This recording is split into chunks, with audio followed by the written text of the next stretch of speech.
আরজিকর হাসপাতালের ভেতরেই আতঙ্কিত পুলিশ বাহিনী। থরে থরে জনতার রোষ।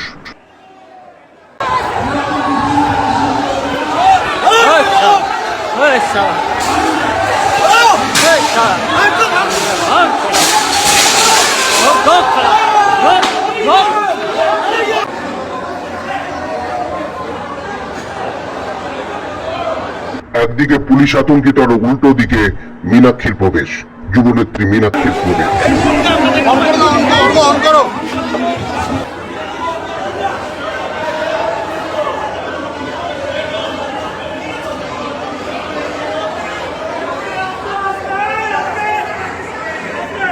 একদিকে পুলিশ চুপ করতে বলছে, অন্যদিকে জনতার রোষ। আসলে ওদের প্রকৃত দাবি, যে রেস্ট রুমে ওই ঘটনাটি ঘটেছিল সেই রেস্ট রুমকে ভেঙে নতুন ভাবে ডাক্তারদের রেস্ট রুম এবং তাদের একটি বিশ্রাম রুম তৈরি করার পরিকল্পনা চলছিল। হ্যাঁ, গোপনে। আরজিকর হাসপাতালের ভেতরেই গতকাল রাত্রের ঘটনা। দেখুন যুব নেত্রী কিভাবে সেখানে আন্দোলন শুরু করেছে। ন্যায়ের আন্দোলন, অন্যায়ের বিরুদ্ধে আন্দোলন, সত্যের দাবিতে আন্দোলন। এই দৃশ্যের পরেও কি চুপচাপ থাকবেন রাজ্য প্রশাসন? কিভাবে গোপনে পুলিশকে সামনে রেখে গোপনেই সেই রেস্টরুম ভেঙে নতুন ভাবে রেস্টরুম তৈরি করা হচ্ছিল, আর তারই প্রতিবাদে ওখানে যুবনেত্রী মীনাক্ষী দেবীর প্রবেশ। ডিওয়াইএফআই এর রাজ্য সভাপতি মীনাক্ষী মুখার্জি এই পূর্ণাঙ্গ ভাবেই তিনি বৃহস্পতিবার থেকে লড়াই চালিয়ে যাচ্ছেন। এই দৃশ্য দেখে রীতিমতো আতঙ্কিত পুলিশ। কি করবেন কলকাতা পুলিশ ওখানে? দেখুন।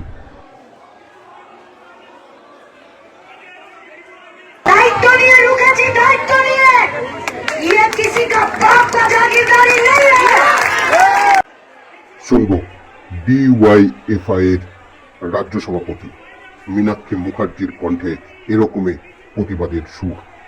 আপনারা দেখতে থাকুন এবং দেখুন মীনাক্ষী দেবী কি বলেছেন।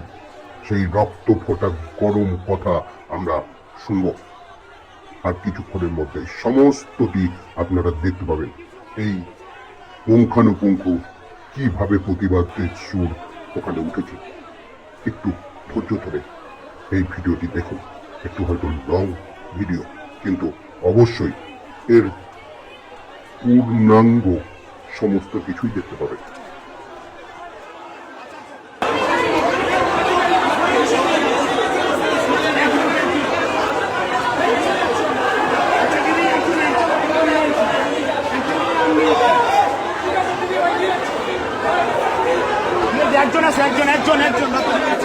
মীনাক্ষী দিকে যেতে দেবে, মীনাক্ষী দিকে, মীনাক্ষী দিকে যাবে, মীনাক্ষী দিকে যাবে।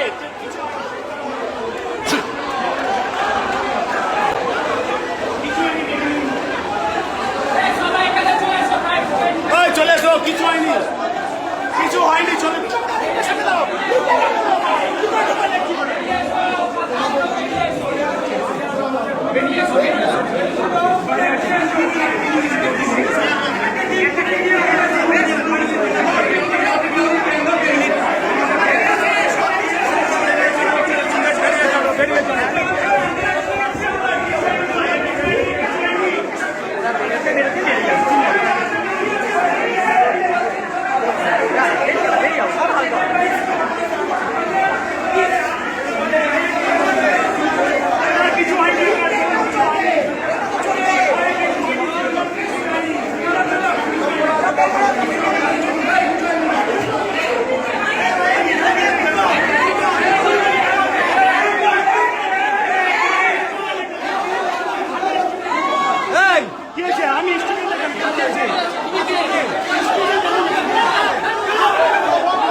কোথায় যাবেন?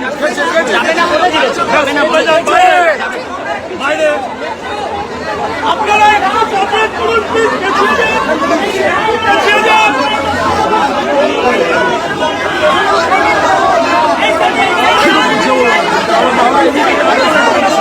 আর কেউ এগোবে না, সরকারি সম্পত্তি আমরা জানি রক্ষা করতে।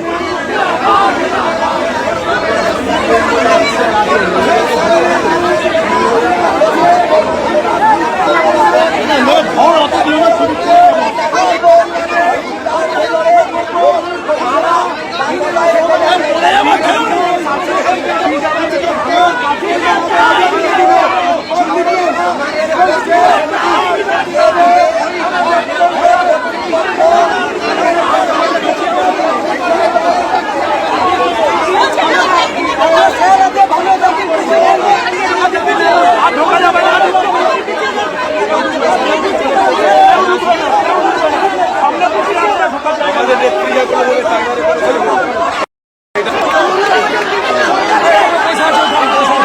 সামনে বসে আছে।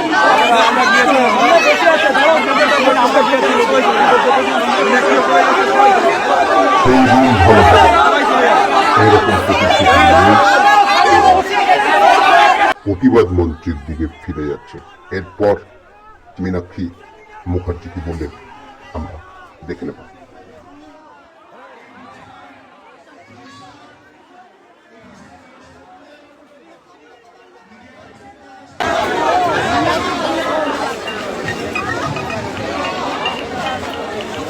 বলো বলো নির্যাতিত বলো। অন ডিউটি হ্যাঁ। ডাক্তারের হ্যাঁ অপমান, পাবো পাবো বলো। সম্মানহানি এবং খুনের বিরুদ্ধে প্রকৃত দোষীদের শাস্তির না দাবিতে না না না না না 25 ছিল আজ তো? বেশ কয়েকদিন ধরে লড়াই করছেন। যেটা আছে EMI যে কোনো ছাতার তলে, করো যে কোনো মতাদর্শের আর যে কোনো জায়গায় 25 ফিক্সড EMI আপনাদের সবাইকে ওটা করো। এই আন্দোলনে থাকার জন্য আমরা বলছি রাস্তার লড়াইটা চালিয়ে যান।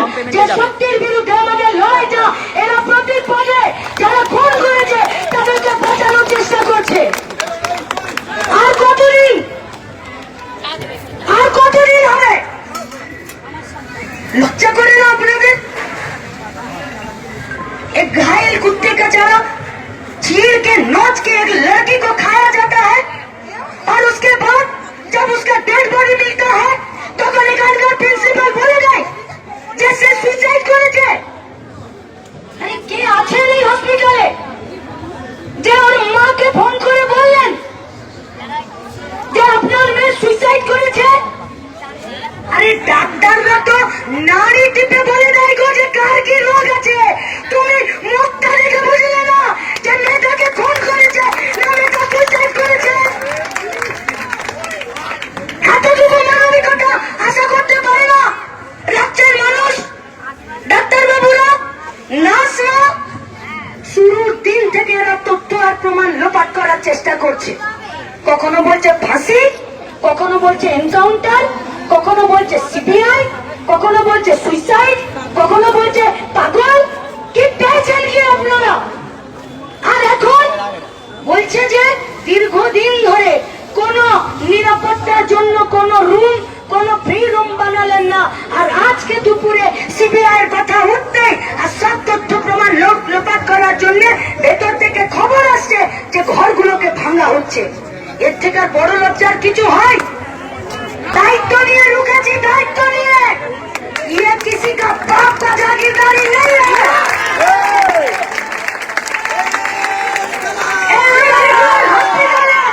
एक একটা ইট আমাদের রক্ত ঘামের টাকাতে।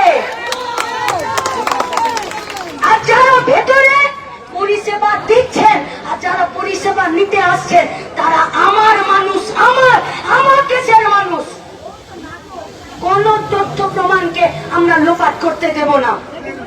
আমরা পুলিশের কাছে ফিরে আবেদন করছি, যদি ভাঙছেন বন্ধ করে দিন, নইলে কাল গোটা পশ্চিমবঙ্গ আপনাদেরকে মুখের মতো জবাব দেবে।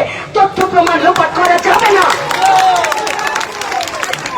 লড়াইটা রাস্তাতেই হবে। যারা এই লড়াই ভাঙতে চাইছে তাদেরকে মুখের মতো জবাব দিতে হবে। আগুনটাকে জ্বালিয়ে রাখুন বুকে, এই সমস্ত অপরাধের শাস্তি এদেরকে পেতে হবে, আর এদের দাম এদেরকে দিতে হবে। তার জন্য তৈরি থাকো, লড়াই চলবে, আর এখানে প্রোগ্রামও চলবে। আমরা পুলিশকে বলে এসেছি, যদি বুকের পাটা থাকে তো আমাদেরকে সাথে নিয়ে গিয়ে একটা বার দেখিয়ে দিন, আপনাদেরকে শাবাশি আমরা দেব যে তথ্য প্রমাণ আপনারা রুখে দিয়েছেন।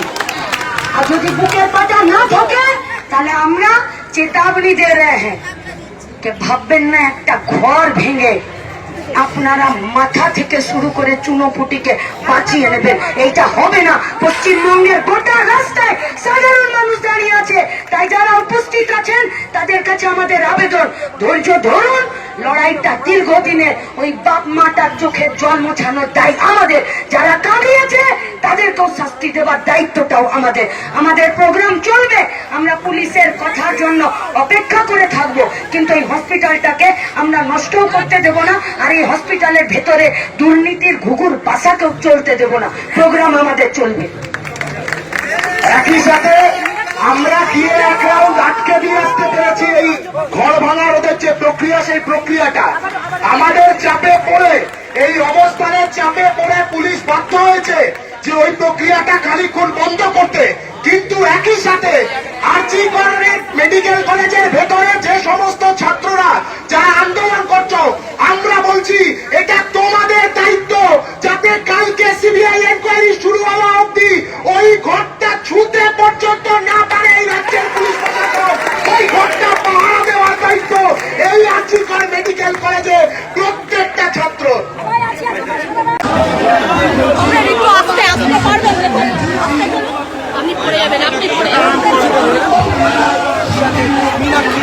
তারপর আবার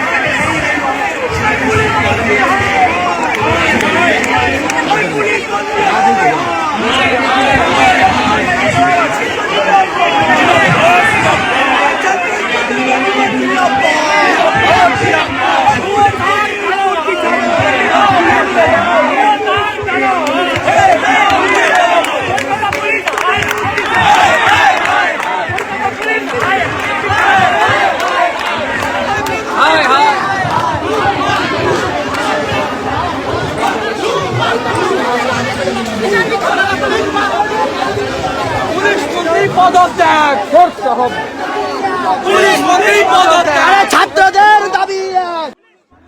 ইতিমধ্যেই পদত্যাগের দাবি উঠেছে পুলিশ মন্ত্রীর।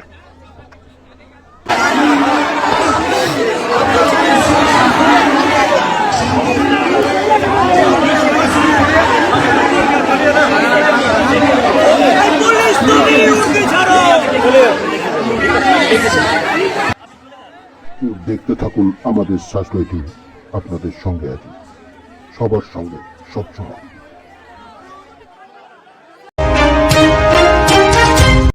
দেখছেন সাশ্রয় টিভি, সবার জন্য সবসময়।